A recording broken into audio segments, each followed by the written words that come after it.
ओम गणेशाय नमः। ओम नमः शिवाय। मैं निखिल ज्योतिष आचार्य आप सभी का मेरे चैनल पर पुनः स्वागत करता हूं। आशा करता हूं कि आप सभी स्वस्थ होंगे। महादेव की कृपा आप सभी पर सदैव बनी रहे।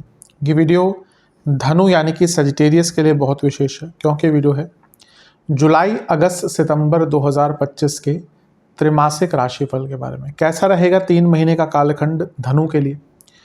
मेरे चैनल पर विस्तृत रूप से मासिक राशिफल आते ही हैं, साप्ताहिक राशिफल आते ही हैं। मासिक राशिफल में मैं जीवन की मुख्य चीज़ों पर आधारित विश्लेषण करता हूँ, वहीं साप्ताहिक राशिफल में चंद्रमा के गोचर पर आधारित विश्लेषण होता है। ग्रहों के गोचर पर भी यथासंभव वीडियोज आते ही हैं, लेकिन इन सब में से त्रैमासिक राशिफल की एक अलग ही पहचान है, अलग ही स्थान है, क्योंकि आने वाले 90 दिनों में ग्रहों की गोचरीय स्थिति में क्या बदलाव होगा, क्या क्या योग बनेंगे, क्या क्या प्रभाव हो सकता है, इन सबको जानने के लिए त्रैमासिक राशिफल बहुत विशेष होता है। और जो व्यक्ति समझता है कि ज्योतिष ना ही कोई जादू टोना है, ना ही ज्योतिष कोई मोटिवेशनल स्पीच होती है, ज्योतिष ग्रहों का विवरण होता है, ग्रहों का विवेचन होता है, ज्योतिष का विवेचन होता है, और उसके द्वारा क्या स्थिति बन रही है ग्रहों की, उसको अपने जीवन में समावेश करना, उसको समझना, अच्छा क्या है उसका लाभ उठाना, बुरा क्या है उससे बचना।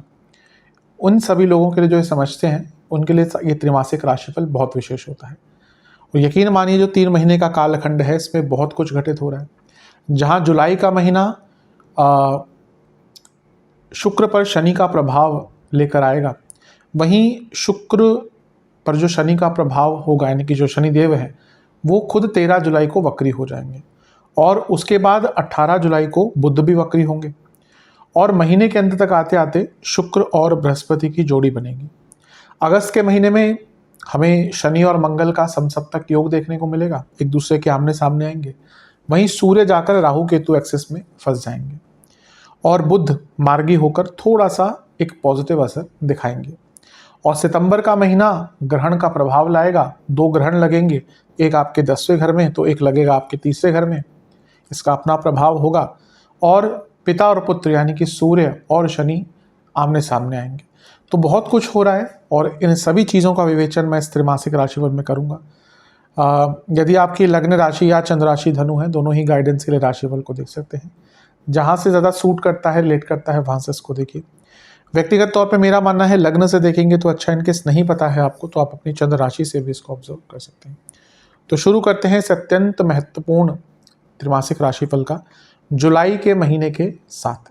शुरू करते हैं जुलाई के महीने के साथ। जुलाई का महीना शुक्र के गोचर से ही शुरू करेंगे। जून के महीने में के अंत में शुक्र का गोचर हुआ होगा, तो जब लास्ट टाइम मैंने त्रैमासिक बनाया था, मैंने कहा था कि उसको हम जुलाई से लेंगे, क्योंकि एकदम अंत में हो रहा है, तो वहीं से स्टार्ट करते हैं। शुक्र आपके 6ठे भाव में आकर विराजमान हो जाएंगे, अपनी स्वराशि में, अपनी खुद की राशि में, वृषभ में। 6ठे घर के शुक्र मेरे हिसाब से उनकी सबसे लीस्ट फेवरेट या सबसे वीक एक पोजीशन है। शुक्र एक ऐसे ग्रह है जो कई जगहों पर या अधिकतम जगहों पर अच्छा ही फल देते हैं। शुक्र एक सबसे नैसर्गिक शुभ ग्रह है।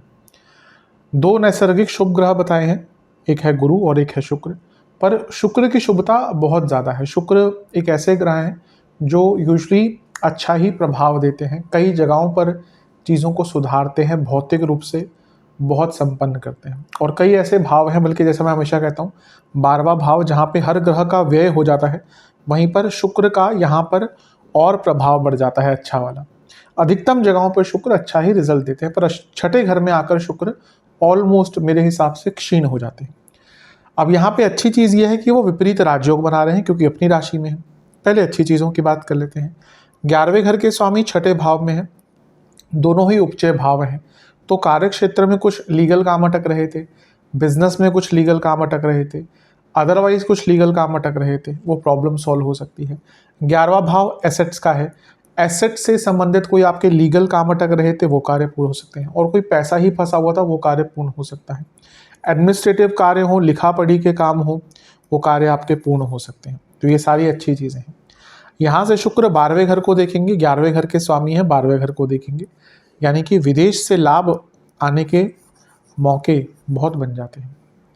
लेकिन शुक्र 6ठे घर में बहुत अच्छा प्रभाव नहीं देते, ये मैरिड लाइफ के लिए अच्छा नहीं होता। यहाँ पे मैरिड लाइफ में इंटीमेसी की प्रॉब्लम से लेकर एक इमोशनल डिटैचमेंट की प्रॉब्लम भी आ सकती है और एक डिसकंटेंटमेंट आ जाता है मैरिड लाइफ में। तो आप देखेंगे एक अजीब सा ही डिसकंटेंटमेंट आपको अपनी मैरिड लाइफ में देखने को मिलेगा। समझ नहीं आएगा कि क्या कमी है, लेकिन कुछ ना कुछ तो कमी है। और छठे घर के शुक्र कभी कभी थोड़ा सा व्यक्ति को उसके जीवन में उत्साह जो होता है, जो जीवन की एक जो जीने की आस होती है, कला होती है, जो जीवन के नवरस होते हैं ना, वो कहीं ना कहीं शुक्र से ही संबंधित रखते हैं। और उसमें से भी जो प्रसन्नता की चीज़ें होती हैं, भौतिक सुख सुविधाओं की चीज़ें होती हैं, तो यहाँ पे भले ही आपके पास भौतिक सुख सुविधाएं हों, आप उसको एंजॉय नहीं कर पाएंगे। आप भले ही कुछ महंगी से महंगी वस्तु खरीद लीजिए, आप उसको एंजॉय नहीं कर पाएंगे। तो ये शुक्र का प्रभाव होता है। थोड़ा सा ये नेगेटिव इम्पैक्ट देकर जाते हैं। मैरिड लाइफ पे बहुत ध्यान दीजिएगा। इंटीमेसी के इश्यूज अगर हैं कपल्स के बीच में, बहुत ध्यान दीजिएगा। और क्योंकि शुक्र यहाँ पर शनि के इम्पैक्ट में है, शुक्र वैवाहिक जीवन के कारक है, लव लाइफ के कारक है, यहाँ पे शनि के इम्पैक्ट में है, तो ये दोनों ही चीज़ों पर एक बुरा इम्पैक्ट डालता हुआ दिख रहा है। बहुत केयरफुल रहना है। लेकिन एक और, जहाँ शनि धनेश है वहीं शुक्र लाभेश है, तो इन दोनों का एक जो मिलन हो रहा है, दृष्टि के संबंध बन रहा है कि धन की मात्रा में बढ़ोतरी करेगा, करियर बिजनेस में लाभ दिलाएगा, और जैसा मैंने कहा लीगल मैटर्स में, प्रॉपर्टी के मैटर्स में लाभकारी है। पर पर्सनल फ्रंट पे थोड़ा सा नेगेटिव हो सकता है। जिनको डायबिटीज़ आदि है उनको बहुत ज़्यादा ध्यान यहाँ पे देने की आवश्यकता है, और जो बॉर्डर लाइन केस पे थे उनको तो शायद डायग्नोज भी हो सकती है। तो बहुत केयरफुल रहने की आवश्यकता है। अब हमने शनि की बात करी, लेकिन यही शनि 13 जुलाई को हो जाएंगे वक्री। ये जो मैरिड लाइफ, लव लाइफ में प्रॉब्लम चल रही थी ना, उसका इम्पैक्ट कई गुना बढ़ जाएगा 13 तारीख से। क्योंकि वक्री शनि जब छठे घर में बैठे शुक्र पर प्रभाव डालेंगे तो डिटैचमेंट होगा, इन लॉज के कारण प्रॉब्लम्स होंगी, और अपने पार्टनर में ही कमी दिखेगी। और लव लाइफ, मैरिड लाइफ दोनों के लिए ही ये जो शुक्र का प्रभाव है या शुक्र पर शनि का प्रभाव है, ये अच्छा नहीं रहेगा। तो थोड़ा सा नेगेटिव इम्पैक्ट है, काफ़ी ध्यान दीजिएगा। शुक्र, जैसे मैंने कहा ना, वो प्रसन्नता के कारक है। अगर शुक्र व्यक्ति का अच्छा है, वो अपने जीवन को एंजॉय करता है। कितने लोग जीवन को एंजॉय करते हैं, अपने आसपास उठा के देख लीजिए, बहुत कम। केवल हम सब एक रैट रेस में ही भाग रहे हैं। सत्यता तो यही है। इतना पैसा कमा लिया, नहीं और कमाना है। ये गाड़ी हो गई, नहीं और बड़ी गाड़ी लेनी है। 2 प्रॉपर्टी है, नहीं मुझे तो 4 चाहिए। ये करते करते हमें पता नहीं चलता कि हम 50-60 पहुंच जाते हैं। फिर अंतिम यात्रा की तैयारी होती है। मैं सबके लिए नहीं कह रहा, अधिकतम लोग बहुत लेट रियलाइज़ करते हैं कि हाँ, हमने बहुत कुछ अर्न करने के चक्कर में कई महत्वपूर्ण खुशियों को अपने खो दिया। तो यहाँ के शुक्र भी उसी प्रकार का रियलाइजेशन करवाते हैं। आपको कुछ आप इंजॉय ही नहीं करेंगे कुछ। ये थोड़ा सा जो जुलाई का महीना खुद देखेंगे, आपके जीवन में प्रसन्नता की कमी रहेगी, भोग की कमी रहेगी, और ये शुक्र का छठे घर में होने के प्रभाव के कारण होगा और वक्री शनि के इम्पैक्ट के कारण भी होगा।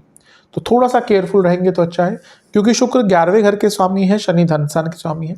अब ये पेमेंट्स को डिले करेंगे। जिनका अपना कुछ काम है, बिजनेस आदि है, तो पेमेंट्स में डिले हो सकती है। अदरवाइज भी आपके कुछ जो पेमेंट्स है उसमें डिले हो सकती है। संभावनाएं पूरी क्रिएट करते हैं वक्री ग्रह, लेकिन हाँ, पेमेंट्स वगैरह थोड़ी सी डिले अवश्य यहाँ पर आपकी हो सकती है। तो इन सब चीज़ों पर काफ़ी ध्यान दीजिएगा। शनि वक्री हुए हैं तो उसका इम्पैक्ट काफ़ी चीज़ों पर होगा। वो आपके 10वें घर को भी देख रहे हैं और लग्न को भी देख रहे हैं। अगर आपकी प्रमोशन आदि की बात चलती है जुलाई के महीने में, तो 13 जुलाई से पहले अगर हो जाए तो बहुत अच्छा है। उसके बाद थोड़ा सा डिले हो सकता है, क्योंकि कर्म भाव को शनि देख रहे हैं जो वक्री अवस्था के, और वो लग्न को भी देख रहे हैं। आप देखेंगे क्योंकि लग्न पर और कर्म भाव पर शनि का इम्पैक्ट है, तो आपके जीवन में एक मंदता आनी शुरू हो जाएगी। कई काम आपके 13 जुलाई के बाद अटकना शुरू हो जाएंगे। अपनी इमोशनल लाइफ पर ध्यान दीजिएगा। अपने कार्य क्षेत्र में भी केयरफुल आपको रहना है, क्योंकि आपसे ही गलतियां हो सकती हैं, आपसे ही मंदता आएगी।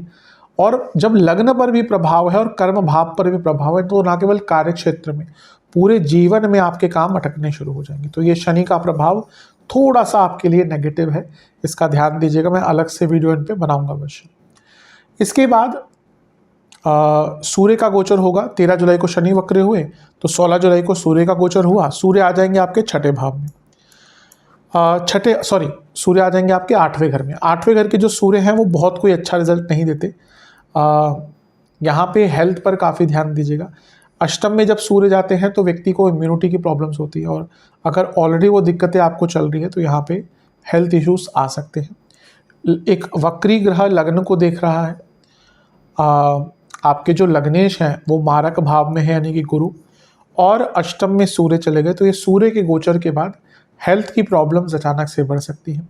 और इवन 18 तारीख को बुध भी वक्री हो जाएंगे, तो ये हेल्थ की प्रॉब्लम्स अचानक से बढ़ेंगी, क्योंकि बुध क्या है, आपके मारकेश हैं, बैठे कहाँ है, अष्टम भाव में।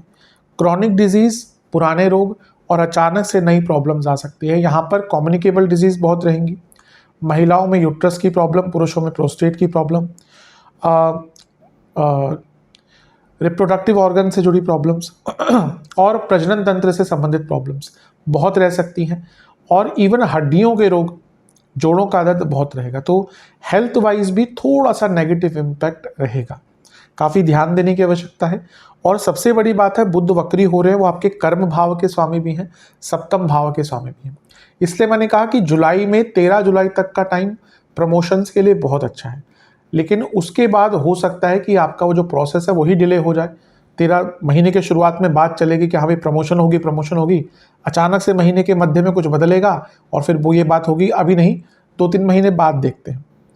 लेकिन सबसे इम्पॉर्टेंट चीज़ है कि जिनका समय अच्छा नहीं चल रहा, कुंडली वीक है, इस समय दशा, अंतरदशा, प्रत्यंतर दशा फेवरेबल नहीं है, कुंडली में 10वां भाव, 10वें भाव के स्वामी शनि आदि बहुत वीक है, उनके लिए जॉब जा सकती है। कारण क्या है, 10वें घर के स्वामी अष्टम भाव में वक्री हो गए 18 तारीख को। 10वें घर को एक ग्रह, वक्री ग्रह देख रहा है, शनि, और त्रिकोणीय संबंध है बुध और शनि का। कुछ लोगों की अचानक से यहाँ पर जॉब जा सकती है, और क्योंकि वो सूर्य के साथ बैठे हैं जो 10वें से 12वें के स्वामी हैं, ये भी एक प्रबलता दिखाता है जॉब जाने की।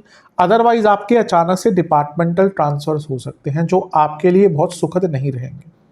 तो थोड़ा सा ये जो प्रभाव है धनु पर ग्रहों का, ये थोड़ा सा नेगेटिव है, क्योंकि आपके लग्न पर, कर्म पर और आपके दशमेश और आपके सप्तमेश बुध वक्री हो रहे हैं, तो ये इम्पैक्ट सीधा आपके ऊपर पड़ रहा है। जितने भी द्विस्वभाव वाले लग्न हैं उनके लिए जो प्रभाव है, क्योंकि आपके केंद्र में जितने भी द्विस्वभाव लग्न हैं, 3, 6, 9, 12, आपके केंद्र में एक ग्रह वक्री हो रहा है और आपके 2 केंद्रों के स्वामी वक्री हो रहे हैं, तो थोड़ा सा सबके लिए अलग अलग इम्पैक्ट रहेगा। लेकिन हाँ, जितने भी द्विस्वभाव लग्न हैं उनके लिए थोड़ा सा ज़्यादा प्रभाव यहाँ पर आने वाला है। बुध जो है वो आपके सप्तमेश भी हैं, तो मैरिड लाइफ पर भी इसका प्रभाव पड़ेगा। अष्टम में ऑलरेडी है, मैरिड लाइफ में अनिश्चितता आएगी। फैमिली के भाव में, फैमिली लाइफ के भाव में शनि है, तो एक डिटैचमेंट, मैंने शुरू ही डिटैचमेंट से किया था ना, शुक्र 6ठे घर में। मैरिड लाइफ में ना एक बहुत डिसकंटेंटमेंट वाला महीना रहेगा, जहाँ पे आपको समझ ही नहीं आएगा कि कैसे मैं अपने मैरिड लाइफ को थोड़ा सा ठीक कर पाऊँ। तो बहुत, मैं तो यही कहूँगा कि देखिए, जो वक्री ग्रह होते हैं ना, वो बहुत, एक तो पास्ट में बहुत लेके जाते हैं। जब भी ग्रह वक्री होगा बड़ा ना, आप देखिएगा, आप रिग्रेट करेंगे। ये आप जुलाई के महीने में, अगस्त के महीने में देखिएगा, तब मैंने ये कर लिया होता, शायद मैंने सही लाइफ पार्टनर नहीं चुना, मेरा तो जीवन खराब हो गया विवाह के कारण। कई लोग ये भाव में आएंगे। इसका कारण शायद, हाँ ऑब्वियसली प्रॉब्लम्स तो रहेंगी मैरिड लाइफ में, लेकिन मे बी वो उतनी प्रबल ना हो जितना ये ग्रहों का प्रभाव कर देगा। आपको वक्री ग्रह विवश कर देते हैं रिग्रेट करने के लिए पास्ट की चीज़ों में। तो मैं यही कहूँगा कि जो अभी चल रहा है जीवन में, उस पर फोकस कीजिए। जो हो गया, कब था, होगा क्या, ये सोचने की आवश्यकता इस महीने में नहीं है। इस महीने प्रेजेंट में रह के किस प्रकार से चीज़ों को ठीक किया जा सकता है, उस पर ध्यान देना है। बुध आपके सप्तमेश भी हैं, वो भी वक्री होंगे, बल्कि वो तो वक्री हो ही रहे हैं, बल्कि मैरिड लाइफ के साथ साथ वो बिजनेस के साथ साथ मैरिड लाइफ के साथ साथ बिजनेस के भी स्वामी हैं। तो बिजनेस में भी केयरफुल रहना है। सूर्य के साथ बैठ गए यानी कि सरकारी बाधाएं, सरकारी प्रॉब्लम्स तंग कर सकती हैं, तो बहुत केयरफुल रहने की आवश्यकता है। और खर्चों पर नियंत्रण और वाणी पर नियंत्रण बहुत अनिवार्य रहेगा। सेहत पर बहुत ज़्यादा ध्यान देने की आवश्यकता है धनु वालों को, इस पर काफ़ी विचार कीजिएगा। 26 जुलाई को एक चीज़ होगी जो थोड़ा सा स्थिति को बेटर करेगी, थोड़ा सा इम्प्रूव करेगी। वो क्या होगा? शुक्र का गोचर। शुक्र 26 जुलाई को आपके सप्तम भाव में आकर बैठ जाएंगे। और गुरु के साथ उनकी युति होगी। सबसे पहला तो गुरु क्या है, लग्नेश है, और शुक्र क्या है, आपके लाभेश है। तो इन दोनों का मिलन अच्छा है स्वामित्व के हिसाब से। लेकिन शुक्र गुरु की जोड़ी दोनों ही आपस में उनकी बनती नहीं है, क्योंकि एक दैत्याचार्य है, एक देवों के गुरु है। तो दोनों की रणनीति, दोनों की प्रकृति, दोनों का स्वभाव, दोनों का विवेचन, दोनों का ज्ञान बहुत अलग प्रकार का है। गुरु अपने आप में बहुत ज्ञानी है, शास्त्रों में पारंगत ग्रह या देवता, लेकिन शुक्र के पास जो विद्याएं हैं वो किसी के पास नहीं है। लेकिन दोनों का जो प्रकृति है वो बहुत भिन्न है। ये जहाँ दक्षिण मार्ग है, ये वाम मार्ग है। जो पूजा करते हैं, जिनको पता है तंत्र के बारे में, उनको समझ आता होगा कि दक्षिण मार्ग क्या है, वाम मार्ग क्या है। तो ये दोनों की प्रकृति अलग है, पर अच्छी चीज़ है जब दोनों ये साथ में आते हैं, क्योंकि नैसर्गिक शुभ ग्रह हैं, तो एक होड़ सी मच जाती है कि मैं अच्छा करूँगा, मैं अच्छा करूँगा। तो अच्छी चीज़ ये है कि जो वक्री ग्रहों का प्रभाव आया, 13 को शनि वक्री हुए, 18 को बुध, 26 तारीख को आकर या 26 तारीख तक आते आते काफ़ी शुभता देखने को मिलेगी। क्योंकि एक तो केंद्र में 2 ग्रह शुभता पूर्ण युक्त साथ में आए, और ये दोनों ही लग्न को देखेंगे। तो आप देखेंगे 2 हफ्ते का टाइम, मे बी 13 से 26 तक या 13-14 दिन का टाइम जितना भी है, ये काफ़ी कष्टकारी जाएगा। लेकिन उसके बाद काफ़ी अच्छा प्रभाव आना शुरू हो जाएगा। लग्नेश और लाभेश साथ में है, और लग्न को देख रहे हैं, धन योग तो है ही। बिजनेस में भी लाभ होगा, आपके पति पत्नी का पैसा, पति या पत्नी का पैसा भी बढ़ सकता है। और राहु का इम्पैक्ट भी इन दोनों पे है। ये विवाह के भी उत्तम योग बनाता है। जिनका विवाह नहीं हो पा रहा था, उनके विवाह का भी यहाँ पे बहुत उत्तम योग एक बन रहा है। तो इसका भी बहुत लाभ आपको प्राप्त होगा। इसका जितना लाभ हो सके उठाइए। बिजनेस में आगे बढ़ने का मौका मिलेगा और एक सकारात्मकतापूर्ण जीवन हो जाएगा। तो ये बीच के 13 दिन थोड़े कठिन हैं। इसके बाद इवन मैरिड लाइफ में भी जो दिक्कतें आती है, मैं ये तो नहीं कहूँगा कि एकदम खत्म हो जाएगा, क्योंकि देखिए बुध सप्तमेश है और अष्टम में अभी वक्री हैं। ऐसा नहीं कि एक चीज़ घटित होती है, ग्रह का घटना घटती है तो बाकी सब खत्म हो जाता है, नहीं। ज्योतिष में ऊर्जाओं को समझने का मतलब होता है। तो जहाँ वो उससे पहले 26 तारीख से पहले बहुत ज़्यादा नेगेटिव था, जैसे ही शुक्र का प्रभाव गुरु के साथ आएगा, चीज़ों को ठीक करने का आपको एक मौका मिलेगा। और ये अपने आप में अति उत्तम धन योग और इवन भौतिक संपत्ति बनाने का योग बन जाता है। तो बहुत अच्छा है। अंत में आके महीने के थोड़ी सी राहत मिलेगी। इसके बाद देखिए एक गोचर और होगा मंगल का, लेकिन वो 28-29 तारीख के आसपास हो रहा है, तो मैं उसको अगस्त के महीने से ही लूँगा। तो ओवरऑल देखा जाए, हाँ थोड़ा सा लेट्स से कि बहुत इजी महीना नहीं रहेगा धनु वालों के लिए। जो भी मैंने नेगेटिव चीज़ें कही हैं उनको समझिएगा। और मैंने कहा ना कि वक्री ग्रह रिग्रेट करवाते हैं, वक्री ग्रह पास्ट में लेके जाते हैं। आपको यथासंभव यही कोशिश करनी है कि ज़्यादा पुरानी चीज़ों को सोचकर अपने प्रेजेंट को डिस्टर्ब और डिस्ट्रॉय नहीं करना। सेहत वाइज भी जो भी मैंने चीज़ें कही, बहुत केयरफुल रहिएगा। चलते हैं अगस्त के महीने की तरफ। जुलाई के अंत में अगर मंगल का गोचर हुआ था, तो वहीं से स्टार्ट करते हैं। मंगल 10वें घर में आ जाएंगे। 10वें घर के मंगल बहुत स्ट्रांग अवस्था होती है उनकी। एक तो अच्छा स्थान है उनका, और दूसरा वो दिग्बली होते हैं। दिग्बली ग्रह बहुत स्ट्रांग हो जाता है, डायरेक्शनल स्ट्रेंथ इसको कहते हैं। और वो आपके 12वें घर के स्वामी हैं और आपके 5वें घर के स्वामी हैं, और धनु के लिए मित्र ग्रह है, यानी कि बृहस्पति के मित्र ग्रह। तो उनका कर्म भाव में आना बहुत अच्छा है। अब देखिए 10वें से 12वें घर के स्वामी हैं, चेंज। 10वें से अष्टम के स्वामी हैं, चेंज। तो जो लोग जॉब चेंज करने का विचार कर रहे थे, ऑलरेडी अभी 10वें के स्वामी अष्टम में ही हैं, तो उनके लिए ये मंगल का गोचर बहुत अच्छा है। यानी कि जॉब चेंज करने के लिए मंगल का जो गोचर है बहुत अच्छा है। कुछ लोगों की अगर जॉब गई होगी, जो मैंने कहा था जुलाई में हो सकता है कुछ लोगों की जॉब चली जाए, उनको ये मंगल का गोचर बहुत सपोर्ट करेगा। अगस्त में संभावना है कि कहीं बातचीत आगे बढ़ेगी और जॉब भी आपको तुरंत मिल सकती है। तो ये भी एक बहुत अच्छी चीज़ है। मंगल क्योंकि 12वें घर के स्वामी है, तो विदेश में जॉब ढूंढने का मौका, जो लोग MNC में काम करते हैं उनको बहुत लाभ प्राप्त होगा। और क्योंकि वो पंचम के स्वामी हैं, वो 10वें घर में आके राजयोग बना रहे हैं और यहाँ से वो लग्न को देख रहे हैं। तो एक ग्रह जो दिग्बल पोजीशन में है, राजयोग बना रहा है, लग्न को देख रहा है, तो ये बहुत अच्छा प्रभाव देगा। मंगल कहीं ना कहीं जो वक्री शनि का प्रभाव आया, वक्री बुध का प्रभाव आया, और जो जीवन से थोड़ा सा कंट्रोल आपका जुलाई के महीने में चला गया, वो कंट्रोल ये मंगल अगस्त के महीने में वापस आपको देंगे। मैंने कहा कि मित्र ग्रह हैं आपके, तो मित्र ग्रह जब लग्न को देखेगा तो इम्पैक्ट अच्छा रहेगा। मंगल क्योंकि शनि पर दृष्टि डालें और शनि और मंगल का समसप्तक योग है। जब भी ये दो ग्रह एक दूसरे के कांटेक्ट में आते हैं, मैं हमेशा एक चीज़ कहता हूँ कि कंस्ट्रक्टिव और डिस्ट्रक्टिव दोनों हैं। कंस्ट्रक्टिव, शनि तीसरे घर के स्वामी है, मंगल प्रॉपर्टी के कारक है। चौथा भाव प्रॉपर्टी का, चौथे से 12वें के स्वामी शनि, मंगल का प्रभाव है। मंगल 12वें घर के स्वामी, 12वां घर व्यय, सेल, चौथे से 12वां प्रॉपर्टी का अंत। प्रॉपर्टी बेचने के लिए बहुत अच्छा योग है। अगर आपकी कोई प्रॉपर्टी नहीं बिक रही, यहाँ पर प्रॉपर्टी बिक सकती है। शनि मंगल एक दूसरे के प्रभाव में है। अगर कोई बहुत लंबे टाइम से आप कहीं पे कंस्ट्रक्शन स्टार्ट करना चाहते हैं अपनी प्रॉपर्टी पे, उसका भी योग अच्छा है। हाँ, शनि वक्री है तो थोड़ा विलंब अभी भी रहेगा, आप कोशिश करेंगे, लेकिन ये पूरा जो 1-1.5 महीने का टाइम है अपनी किसी प्रॉपर्टी पे कंस्ट्रक्ट कराने के लिए बहुत अच्छा है, बहुत लाभकारी है, बहुत श्रेष्ठ है। लेकिन शनि ऑलरेडी चौथे घर में बैठे हैं, फैमिली लाइफ, और ये मंगल का प्रभाव आ गया। अब ये दोनों उग्रता तो लाते ही हैं, तो आप देखेंगे भयंकर घर में लड़ाई झगड़े होने वाले हैं। वर्क लाइफ बैलेंस खराब होगा। जो प्रेशर वर्क का है उसका प्रभाव पर्सनल लाइफ पर पड़ेगा। जो पर्सनल लाइफ में बुरा चल रहा है उसका प्रभाव वर्क लाइफ पे पड़ेगा, और ये एक इम्बैलेंस आ जाएगा। और क्योंकि 12वें घर के स्वामी भी है मंगल, लग्न को भी देख रहे हैं, चौथे घर को भी देख रहे हैं, तो ये घर में खर्चे भी बहुत बढ़ाएगा। आप देखेंगे कि घर में खर्चे बहुत बढ़ने वाले हैं, और इवन घर में ना खर्चों को लेके झगड़े होंगे। तुम यहाँ पे इतना खर्चा कर रहे हो, यहाँ पे इतना पैसा क्यों खर्च हो रहा है, बिजली का बिल इतना क्यों आ रहा है। ये जो कई बार घर में झगड़े होते हैं, तो ये इस प्रकार की चीज़ें होने वाली। और मंगल जब वक्री शनि की चपेट में आते हैं तो बहुत संभावना है कि कोई आपका इलेक्ट्रिकल इक्विपमेंट भी खराब हो सकता है।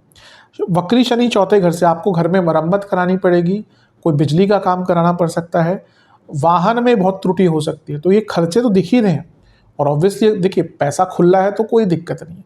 फिर जिसके पास पैसा खुला है उसको उसके 50,000 की जगह 1 लाख भी लग गया, उसको कोई प्रॉब्लम नहीं है। लेकिन जिसके पास लिमिटेड सैलरी 80,000 है, उसके लिए तो अगर 20 की जगह 25 भी हो जाए उसको तो फिर लगता ही है। तो यहाँ पे खर्चे बढ़ेंगे। और मैं कहूँगा पर्सनल लाइफ पर ध्यान दीजिएगा, घर में शांति का माहौल बना कर रखिएगा। क्योंकि ये मंगल लग्न को भी देख रहे हैं और शनि भी लग्न को देख रहे हैं, तो एग्रेशन बहुत रहेगा, बहुत एग्रेशन रहेगा। और धनु वाले ब्लंट होते हैं, मैं हमेशा कहता हूँ, पर ये गलत जगह पर नहीं बोलते। जब इनको लगता है ना कि हाँ कुछ गलत हो रहा है तो ये अपनी आवाज़ उठाएंगे। यहाँ पर क्या होगा ना कि आप हर जगह अपनी आवाज़ उठाएंगे, यानी कि आपका अपने ऊपर कंट्रोल नहीं रहेगा, और इसी कारण से पर्सनल लाइफ हो, प्रोफेशनल लाइफ हो, दिक्कत आएगी। तो बहुत अपने गुस्से पर कंट्रोल रखना है। पर्सनल लाइफ यानी कि वर्क लाइफ बैलेंस पर बहुत ज़्यादा ध्यान देना है। एक अच्छी चीज़ है, 11 अगस्त को बुध वक्री से मार्गी हो जाएंगे, तो जो एक नेगेटिव अवस्था बनी थी उनके वक्री होने से वो चीज़ें काफ़ी कंट्रोल में आना शुरू हो जाएंगी, जो आपके लिए बहुत श्रेष्ठ है। 17 अगस्त को सूर्य का गोचर होगा और सूर्य आपके नवम भाव में आ जाएंगे। अब एक तरह से ये अच्छा है क्योंकि अपने ही राशि में है, भाग्येश है, लेकिन केतु के साथ आ गए, ग्रहण दोष युक्त हो गया। अच्छी चीज़ों से स्टार्ट करते हैं। नवमेश जब नवम में आते हैं तो भाग्य का साथ प्राप्त होता ही है। कुछ कार्य अगर अटक रहे थे वो पूर्ण हो सकते हैं। सूर्य केतु नवम में धार्मिक जगहों के दर्शन करने के लिए, घर में धार्मिक अनुष्ठान करने के लिए, धार्मिक शास्त्रों को पढ़ने के लिए, धर्म के प्रति जागरूकता लाने के लिए बहुत अच्छा है। लेकिन सूर्य केतु, सूर्य बॉसेस, नवम भाव बॉसेस, केतु, आप देखेंगे भयंकर प्रॉब्लम बॉसेस से। मतलब कि सबसे बड़े दुश्मन अगर आपके कोई इस गोचर के बाद 1 महीने के लिए रहेंगे आपके ऑफिस में, वो आपके बॉसेस ही होंगे। निरंतरता से प्रॉब्लम उनसे, लड़ाई झगड़े तो अलग चीज़ है, आपके पीठ पीछे आपको बदनाम करना, आपको कहना कि भाई आपका काम बहुत अच्छा, और हर जगह पे बोलना कि ये तो कोई काम ही नहीं कर सकते। जो अपर मैनेजमेंट है उन तक आपकी एक नेगेटिव छवि पहुंचाना, आपका कॉन्फिडेंस और मोराल डाउन करना, तो काफ़ी इम्पैक्ट इसका पड़ेगा। सूर्य नवम में आ रहे हैं और ग्रहण दोष युक्त हो रहे हैं, नवम भाव का स्वामी ग्रहण दोष युक्त हो रहा है, तो भाग्य का बहुत साथ नहीं प्राप्त होगा। और सबसे इम्पोर्टेंट चीज़ है, ये आपके पिताजी की सेहत के लिए बिल्कुल भी अच्छा नहीं है। ऑलरेडी केतु है नवम में, यहाँ पे नवमेश भी केतु के चपेट में फंस गए, तो अगर आपके फादर को ऑलरेडी कोई हेल्थ इशू चल रहा है तो काफ़ी ज़्यादा ध्यान देने की आवश्यकता है। बड़ों से बहस ना करें, अथॉरिटीज़ से भी प्रॉब्लम आ सकती है, गवर्नमेंट से भी प्रॉब्लम आ सकती है। जो लोग गवर्नमेंट जॉब ही करते हैं बहुत केयरफुल रहें। गवर्नमेंट जॉब में जितना मुझे पता है सबसे ज़्यादा पॉलिटिक्स होती है, क्योंकि वहाँ पे परमानेंसी है। अब वहाँ पे और क्या करेंगे भाई, पता है कि निकाल नहीं सकते। ऐसा नहीं है कि आजकल गवर्नमेंट जॉब में भी निकाल देते हैं, अगर कई गवर्नमेंट भी प्रावधान लाई कि अगर आप अच्छा काम नहीं कर रहे और आफ्टर अ सर्टेन एज निकाल सकते हैं। एक प्रावधान है जितना मुझे आइडिया 50 के बाद अगर आप अच्छा काम नहीं कर रहे तो गवर्नमेंट आपको निकाल सकती है, या और भी में भी कोई कंडीशन और प्रोटोकॉल्स नहीं फॉलो करते तो होता है। ऐसा नहीं हो, हाँ लेकिन मुश्किल होता है। लेकिन ऑफिस पॉलिटिक्स भयंकर होती है गवर्नमेंट जॉब में। तो अगर आप गवर्नमेंट जॉब ही करते हैं तो बहुत भयंकर ऑफिस पॉलिटिक्स होगी। अगर आपकी कोई सरकारी काम अटक रहे तो उनको पूर्ण कर लीजिएगा 17 तारीख से पहले, अदरवाइज 1 महीना बहुत तंग करेगा। और पिताजी की सेहत का और पिताजी से संबंध का भी ध्यान दीजिएगा। पंचम से पंचम में यहाँ पे सूर्य केतु है और पंचम पर केतु का प्रभाव है, तो ये आपके अपने बच्चों के लिए भी अच्छा नहीं है। अगर आप गर्भधारण का प्रयास कर रहे हैं ऑब्वियसली महिलाएं, तो उनको थोड़ी सी प्रॉब्लम्स रहेंगी। और ऑलरेडी अगर आपने गर्भधारण करा है तो अपना ध्यान बहुत रखिएगा। तो आध्यात्मिक रूप से बहुत अच्छा है ये, लेकिन बाकी चीज़ों पर इसका थोड़ा सा नेगेटिव इम्पैक्ट रहेगा। इसके बाद शुक्र का गोचर होगा 21 तारीख को। शुक्र आ जाएंगे कर्क में और आपके अष्टम भाव में। अष्टम का जो शुक्र का प्रभाव होता है वो कोई बहुत ज़्यादा बुरा नहीं होता। जैसे मैंने शुरू में कहा था छठे घर के शुक्र मेरे हिसाब से उनकी क्षीण पोजीशन है। अष्टम के शुक्र कोई बहुत बुरी पोजीशन नहीं, क्योंकि ना शुक्र क्या है, वो मायावी ग्रह है। शुक्र भोग है। शुक्र एक प्रकार से उन चीज़ों में वृद्धि करता है जहाँ पे चीज़ें गुप्त हों, वो सेक्सुअल रिलेशंस हों, वो गुप्त धन हो। तो अष्टम में जब शुक्र आएंगे तो गुप्त धन भी बढ़ेगा, लेकिन जो गुप्त संबंध होते हैं वो भी आपके बढ़ेंगे। तो मैरिड लाइफ पे ध्यान दीजिएगा, क्योंकि जो चीटिंग वाली बात है ये सारी चीज़ें यहाँ पे सामने आ सकती है। और क्योंकि वो सप्तमेश बुध के साथ ही बैठे हैं तो मैरिड लाइफ में trust issues, third party situation आ सकती है। दोनों का ही ध्यान भटक सकता है, किसी और के प्रति आकर्षण यहाँ पर बढ़ सकता है। लेकिन क्योंकि लाभेश हैं अष्टम में आ रहे हैं तो यहाँ पे अचानक से धन की प्राप्ति, और छठे घर के स्वामी विपरीत राजयोग बना रहे हैं तो एंसेस्ट्रल प्रॉपर्टी, छोटे मोटे लीगल कार्य अटक रहे थे, कोई कॉम्प्रोमाइज़ कहीं पे करना था अपने लीगल कार्यों में, वो अवस्था अच्छी बन जाती है। दोनों मिलकर यहाँ से धन स्थान को देखेंगे तो धन की वृद्धि तो कहीं ना कहीं पक्की दिख रही है। तो थोड़ा सा अच्छा है, थोड़ा सा बुरा है मैरिड लाइफ में। जैसा मैंने कहा ना कि थर्ड पार्टी सिचुएशन जो आजकल बोलते हैं, मुझे भी नहीं पता था पहले, लेकिन आजकल यही चीज़ें बोली जाती है, यानी कि चीटिंग वाली जो चीज़ें होती हैं उनमें यहाँ पे काफ़ी वृद्धि हो सकती है। तो बहुत केयरफुल रहना है, ध्यान भटकता है, गलत जगहों पे जाता है। गुप्त धन के लिए बहुत अच्छा है, धन की वृद्धि के लिए बहुत अच्छा है। इसके बाद एक गोचर और होगा 30 अगस्त को बुध का, लेकिन पुनः वो एकदम महीने के अंत में है, तो सितंबर से ही उन पर हम कंटिन्यू करेंगे। तो ये महीना थोड़ा सा बेटर होगा, क्योंकि मंगल दिग्बली हो गए, बुध मार्गी हो गए। जो भी अच्छी चीज़ें हैं उनका लाभ उठाइए, जो भी बुरी चीज़ें मैंने कही उनसे बच के रहिए। चलते हैं सितंबर के महीने की तरफ। सितंबर का महीना एक ऐसा महीना है जो काफ़ी बदलाव लेकर आएगा। सबसे पहले बुध के ही साथ ही स्टार्ट करते हैं। जैसे मैंने कहा था कि 30 तारीख को बुध का गोचर होगा तो आपके नवम भाव में आकर बैठ जाएंगे। 15 दिन के आसपास तक वो यहीं पर गोचर करेंगे।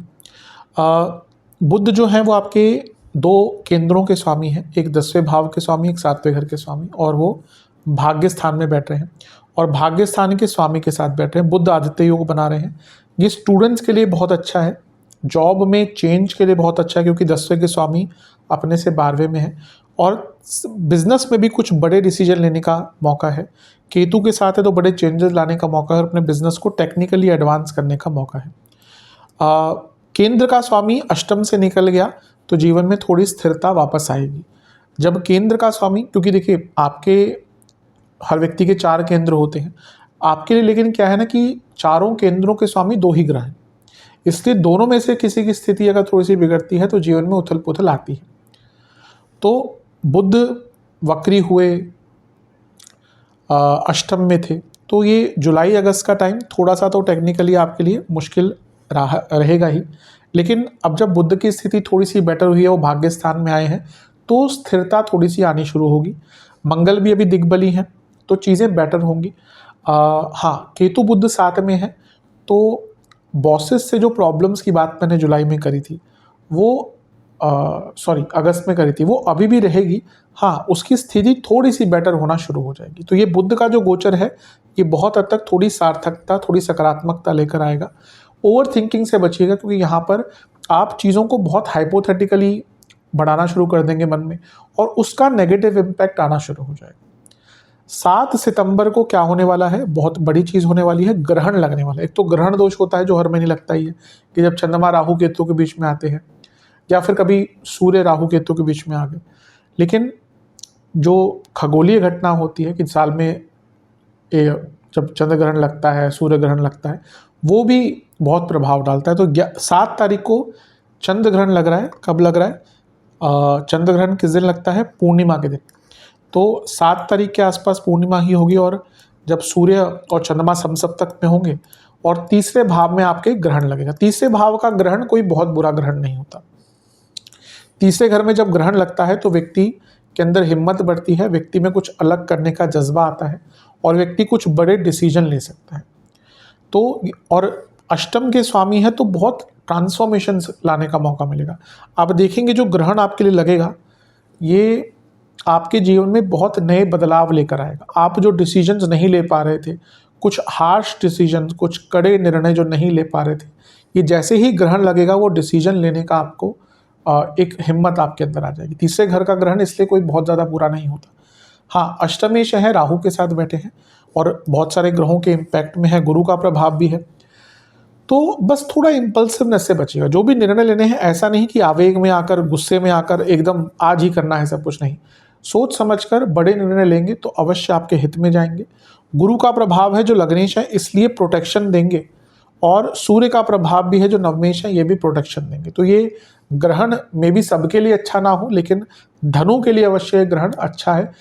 जीवन के हर एंगल में, हर एरिया में आपको बड़े बदलाव और बड़े निर्णय लेने का अवसर, और सबसे बड़ी बात है अवसर के साथ हिम्मत प्रदान होगी। भाई बहनों से संबंध संभाल के रखिएगा। भाई बहनों की सेहत के लिए भी यहाँ पर बुरा प्रभाव पड़ सकता है। कलीग्स पर भी पूरा ट्रस्ट मत कीजिएगा। इसके बाद 13 सितंबर को मंगल का गोचर होगा, और मंगल कहाँ पे आ जाएंगे? मंगल आपके 11वें भाव में जाकर विराजमान हो जाएंगे। 11वें घर के मंगल की पोजीशन भी बहुत अच्छी पोजीशन होती है। यहाँ पर अगर देखें, मंगल पर गुरु का प्रभाव भी है, राहु का प्रभाव भी है, आएंगे उस पर हम। पहले तो लक्ष्मी स्थान के स्वामी लाभ स्थान में, तो लक्ष्मी बढ़ती है।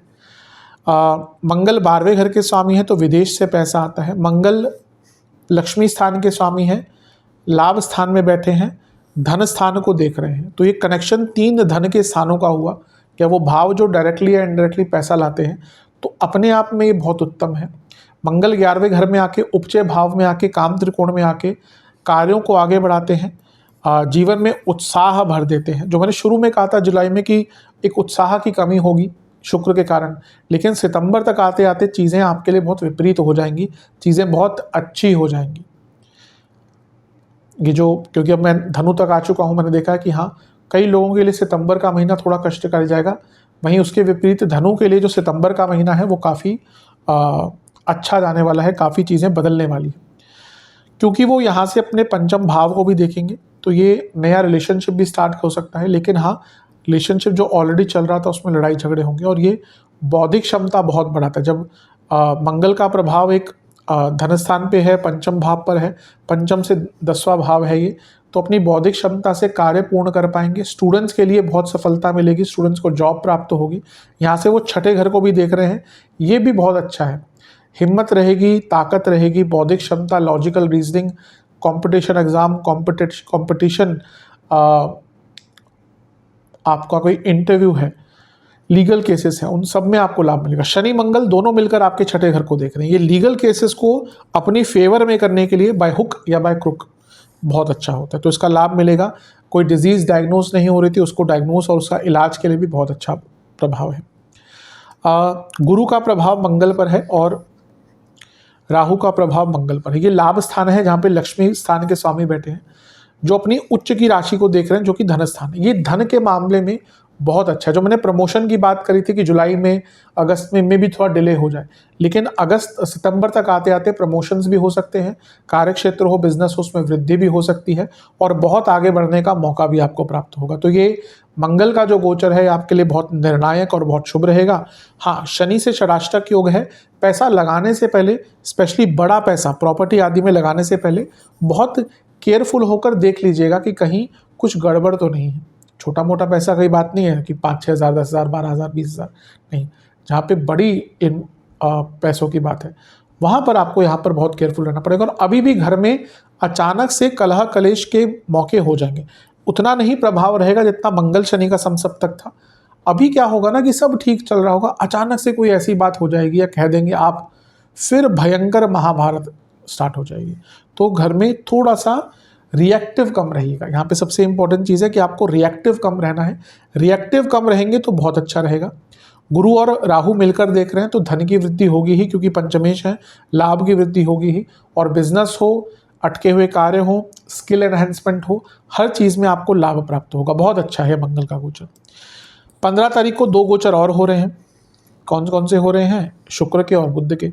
बुध आ जाएंगे 10वें घर में और शुक्र आ जाएंगे 9वें भाव में। बुध से शुरू करते हैं। आपके 2 केंद्रों के स्वामी हैं, यहाँ पे उच्च की अवस्था के हो रहे हैं, तो बहुत अच्छा रिजल्ट मिलेगा। यहाँ पे 2 राजयोग भी बना रहे हैं और एक पंच महापुरुष योग भी बना रहे हैं, तो ये प्रमोशन का भी टाइम है, कार्यक्षेत्र में वृद्धि का भी टाइम है। बहुत अच्छा है। केंद्र के स्वामी से केंद्र में बैठे हैं और शनि का प्रभाव भी है जो धन स्थान के स्वामी है, तो कार्यक्षेत्र में बदलाव लाने का, प्रमोशन का, पद प्राप्ति का योग वो मंगल से भी बना था और ये बुध के कारण भी ये योग बन रहा है। तो ये बहुत अच्छा है, इसका लाभ उठाइएगा। कार्यक्षेत्र में थोड़ा सा लाभ आपको यहाँ पर प्राप्त होगा ही। हाँ, वक्री शनि देख रहे हैं तो अपने कम्युनिकेशन पर ध्यान दीजिएगा, लिखा पढ़ी के कामों पर ध्यान दीजिएगा। कुछ भी रिटर्न वर्क या रिटर्न आपको कम्युनिकेशन करनी है तो बहुत केयरफुल होकर करिएगा कि उसमें कुछ गड़बड़ ना हो। शुक्र का गोचर नवम में हो जाएगा, ठीक है। लाभ स्थान के स्वामी भाग्य स्थान में आ गए और लाभ प्राप्त करवाएंगे, लेकिन केतु के साथ शुक्र कोई बहुत खुश नहीं रहते। तो मैरिड लाइफ में जो प्रॉब्लम्स चल रही थी ना, उसमें कोई बहुत इजाफा नहीं होगा या बहुत कुछ इम्प्रूवमेंट नहीं होगी। लेकिन हाँ, कोई लीगल कार्य अटक रहा था, कोई पैसे का काम अटक रहा था, वो यहाँ पे आपको प्राप्त हो सकता है। इसके बाद सूर्य का गोचर होगा और सूर्य आ जाएंगे आपके 10वें घर में। ये होगा 17 तारीख को। अब यहाँ पे सूर्य तो हो गए नीच अभिलाषी, क्योंकि जब अक्टूबर में गोचर करेंगे तो नीच के हो जाएंगे, तो नीच अभिलाषी हो गए। अब नीच अभिलाषी ग्रह में ना उत्सुकता बहुत रहती है और यहाँ पे शनि और सूर्य का समसप्तक योग भी बन गया। सूर्य पिता है तो शनि पुत्र है, लेकिन बनती नहीं है। तो पहला तो पिता पुत्र संबंध में आपके अपने पेरेंट्स के अपने बच्चों से संबंध बिगड़ेंगे।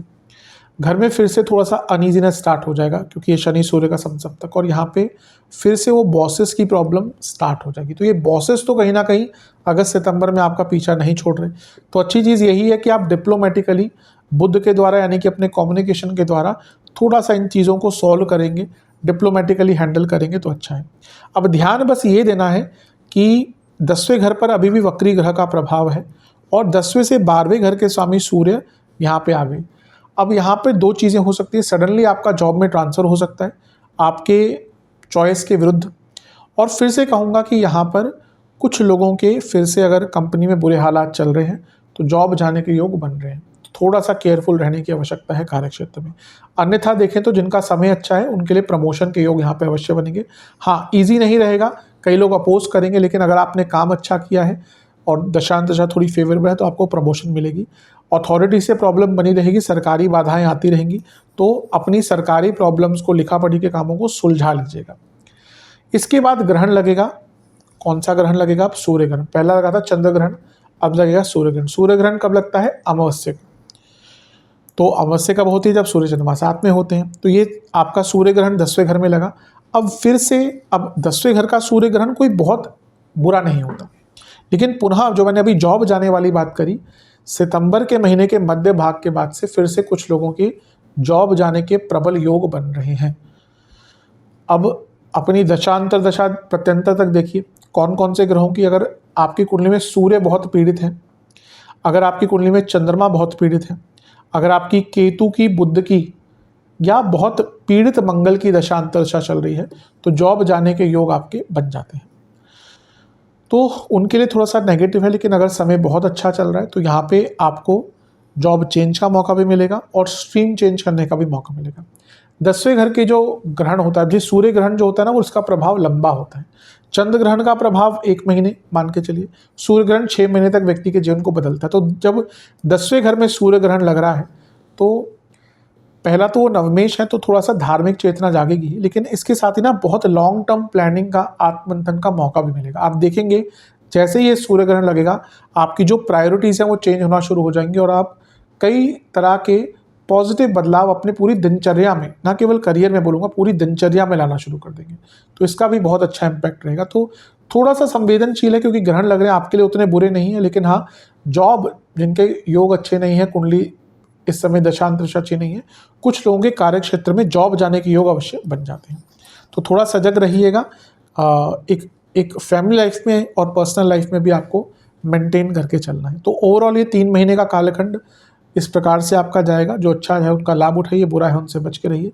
सेहत का काफ़ी ध्यान देना है और सितंबर के महीने में तो जिनको कार्डियक प्रॉब्लम, कोलेस्ट्रॉल की प्रॉब्लम, लिवर की प्रॉब्लम और किडनी की प्रॉब्लम्स हैं, उनको ज़्यादा ध्यान देने की आवश्यकता है। उपाय की तरफ चलते हैं। सबसे पहले ये उपाय एक बार ही करने हैं, कभी भी कर सकते हैं। एक साथ नहीं कर पा रहे तो अलग अलग दिन भी कर सकते हैं, पर कोशिश कीजिए एक ही दिन सारे उपाय कर लें। पहला, किसी भी मंदिर में सतनाजे का दान करना है, 7 प्रकार के अनाज का दान करना है। दूसरा, आपको गौशाला में फलों का दान करना है ताकि गौमाता फलों का रसपान कर सके। तीसरा उपाय, आपको किसी भी केले के पेड़ की पूजा करनी है, नॉर्मल जल अर्पण कीजिए और वहीं पर बैठकर आप ओम गुरुवे नमः मंत्र का 108 बार जाप कीजिए। अगर केले का पेड़ नहीं है तो घर में बैठकर केवल मंत्र जाप कीजिए। चौथा उपाय, एक पात्र में गंगा जल, इत्र और गुलाब जल लेकर शिवलिंग का अभिषेक करें और ओम विश्वेश्वराय नमः मंत्र का 108 बार जाप करें। और अंतिम उपाय, आपको किसी भी भैरव जी के मंदिर में जाकर एक 4 मुखी सरसों के तेल का दिया अर्पण करना है। वहाँ पे बैठकर भैरव चालीसा का 4 बार पाठ करना है। इनकेस कोई मंदिर नहीं है आपके पास भैरव जी का, तो घर में बैठकर भैरव जी का ध्यान करके अवश्य कर सकते हैं। आशा करता हूँ कि वीडियो काम आएगी। चैनल पर नहीं है सब्सक्राइब कीजिए, वीडियो को लाइक कीजिए। मिलता हूँ आप सभी से मैं अगले वीडियो में, तब तक के लिए ओम नमः शिवाय।